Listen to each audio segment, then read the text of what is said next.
Edwards Branchline Productions speaking for Edwards Marklin who Branchline. We will be reviewing Gordon Runs Dry. The overall impressions are the storyline was almost perfect. The whole plot is based around Christopher Audrey's writing. It was a big improvement, and it actually led up to this not really Gran Turismo thing. It's not even Gran Turismo, but it also led up to old references from the old Thomas series and basically help the story and the older fans and get the younger fans, the new fans, into the series. Maybe you should fetch your own coaches. Some classic shots, like that one lake in Gordon, like in Thomas and Gordon where he goes past. That was a really nice touch. The line "Big engines don't shunt coaches" was an improvement from the last 4 seasons that we're all used to. It was unintentionally hilarious seeing Gordon just run out of water every 12 seconds. And also to agree with Thomas that local trains are important, not just big express trains. So, my overall impressions are, this episode is really good. It's TrainzXtreme here, and my review for Gordon Runs Dry was actually quite a positive one. I think the first time I watched it, I was a little bit not so happy with it, but on rewatching it again and again and again, I realized that it's actually got a lot of hidden details that really bring out this episode and make it one of the more memorable ones despite some of its smaller problems of Series 17. I think overall they've done quite a good job with characterization, the animation is fantastic, I'll talk about that in a minute. The problems that were there were small and negligible and could have been easily fixed, and so I didn't think really hindered the story that much. I think the three strikes formula was used well and in a way that wasn't contrived or over the top, and that overall there was a nice feeling and nice resolution that didn't feel forced at the end of the episode. My favorite moment of this episode was the ending of the episode where Thomas, Percy, and James were teasing Gordon and reminding him to keep his tank always keep his tank filled. When Gordon did everything to not think about water, every time he passed a body of water, like when Gordon passed a lake, when he was naming stations, and all that just intertwines with how funny it was. Thomas and Paxton tried to help Gordon.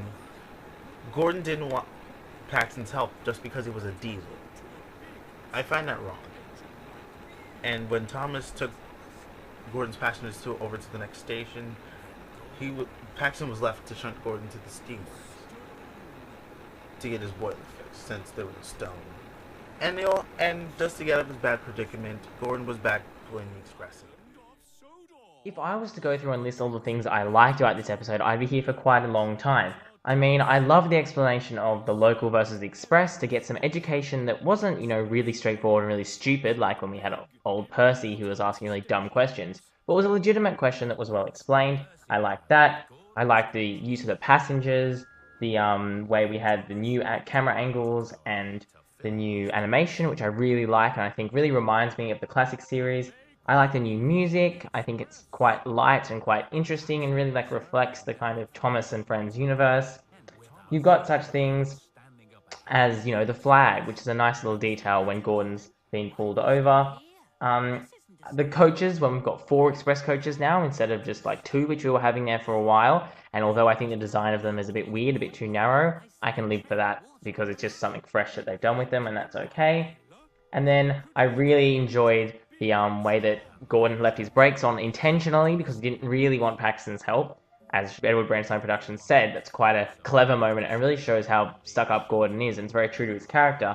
And I really like the ending because it was one of the very classic series kind of, let's have a laugh about things, but unlike in the new series where we had ha ha ha ha, you were really late and you destroyed 20 wagons, but that's okay, ha ha ha ha. It was a legitimate, paying Gordon out because he'd made a mistake, but now we've realized that Gordon's understood his mistake and moved forward. And that's the kind of message we want to be sending kids. None of this, secretly racist Day of the Diesel stuff that we saw in the previous series under Sharon Miller. So that was a really good thing about the episode, was the ending. And that can really change how you feel about a whole episode.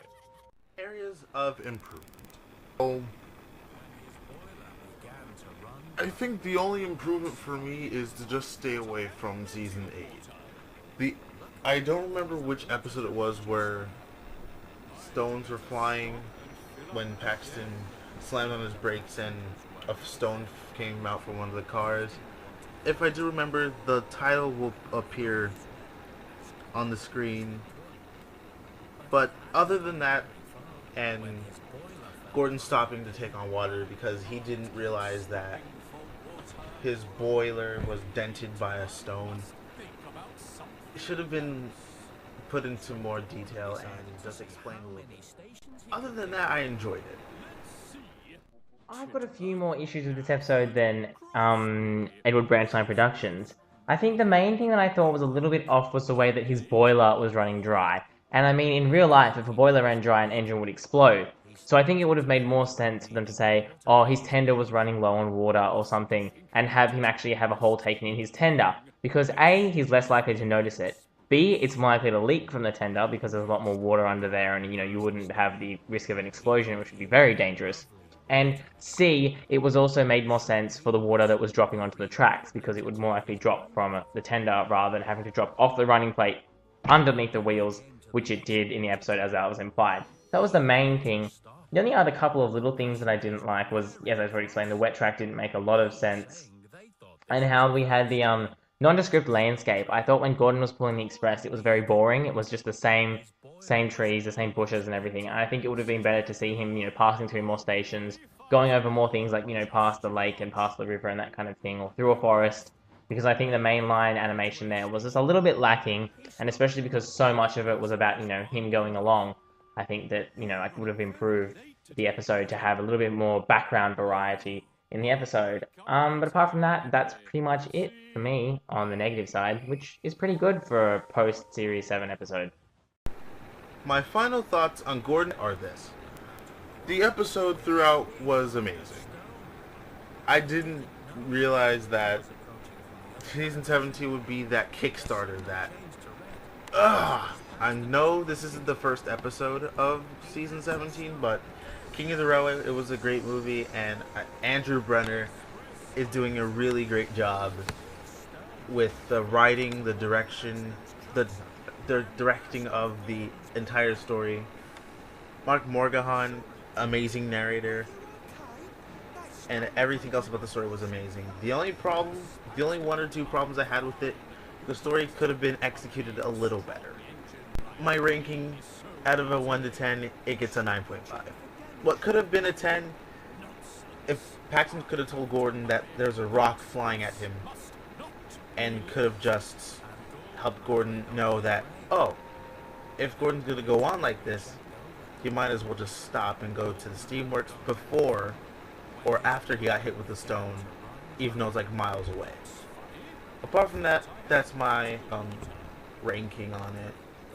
TrainzXtreme, any final thoughts? Thank you, Edward Branchline Productions. I think overall, I expressed myself pretty well. This is definitely one of the Season 17's watch list. I definitely think this is the kind of direction that I would like Andrew Brenner and the new animators from ARC and the new narrator to be taking the stories.